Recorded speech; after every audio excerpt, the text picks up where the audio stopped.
Rider ভাইদের জন্য আজকে অকটেন ফ্রি। যাদের টাঙ্কিতে তেল কম তারা চাইলে আমাদের থেকে 1 লিটার করে নিতে পারেন। আপনারা কি রাইডার? টাঙ্কিতে তেল আছে না? দেখি খুলেন, দেখেন অবশ্যই দেখেন। শুধুমাত্র রাইডার ভাইদের জন্য। এই বাইক তো টাঙ্কি একেবারে শুকিয়ে রয়েছে, তেল নাই। নেন আপনি 1 লিটার নেন, ধরেন। ধন্যবাদ। এই দূর সময়ে কেউ কি আপনাদেরকে অকটেন ফ্রিতে দিছে? না অকটেন ফ্রি না, আমরা তো লাইনে দাঁড়া ঘন্টার পর ঘন্টাও পাচ্ছি না। আচ্ছা ঠিক আছে, বড়ি বললাম তেল ফ্রি শুধু রাইডারদের জন্য। আচ্ছা এটা বড়ুক ভাইদের জন্য আজকে অকটেন ফ্রি। আপনি কি রাইডার? রাইডার ওই বাইক তেল তো একেবারে শুকিয়ে রয়েছে, টোটাল তেল নেন। এটা আপনার জন্য, এটা সম্পূর্ণ ফ্রি, এটার জন্য কোনো টাকা পয়সা দেওয়া লাগবে না। এই দূর সময় কেউ কি আপনাদেরকে অকটেন ফ্রিতে দিছে? দেয় নাই। এটা রিয়াদ ভাই পক্ষে সম্ভব।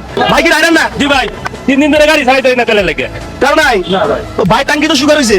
নেন আপনার জন্য 1 লিটার অকটেন আমার পক্ষ থেকে ফ্রি। আজকে অকটেনের জন্য কোনো লাইন দেওয়া লাগবে না, কোনো টাকা পয়সা দেওয়া লাগবে না, সম্পূর্ণ ফ্রি, ঠিক আছে? নেন, এটা রিয়াদ। হ্যাঁ রাইডার ভাই। ভাড়া তো রয়েছেন, তেল আসেনি? নাই ওই তো একদম। এটা সম্পূর্ণ ফ্রি। নেন ভরেন, ভিতরে ভরেন। ভাই টাঙ্কিতে তেল ভরতেছে, যদিও 1 লিটার 2 লিটার করে দিলে আর একটু ভালো হইতো। তারপরে এখন বর্তমানে 100 টাকা তেলের জন্য 2 ঘন্টা 3 ঘন্টা সিরিয়াল ধরতে হয়। সিরিয়াল ধরে লাস্টে পাম্পের কাছে চাইলে বলে তেল শেষ। আর যারা রাইডার আছে তারা তো বর্তমানে ওনাদের এই মানে রাইড শেয়ার উপর ওনাদের ফ্যামিলি চলে।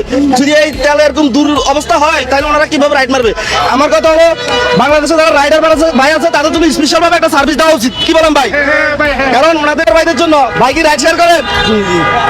ভাই তো টাঙ্কি তেল আসেনি, টাঙ্কিটা একেবারে শুকিয়ে রয়েছে।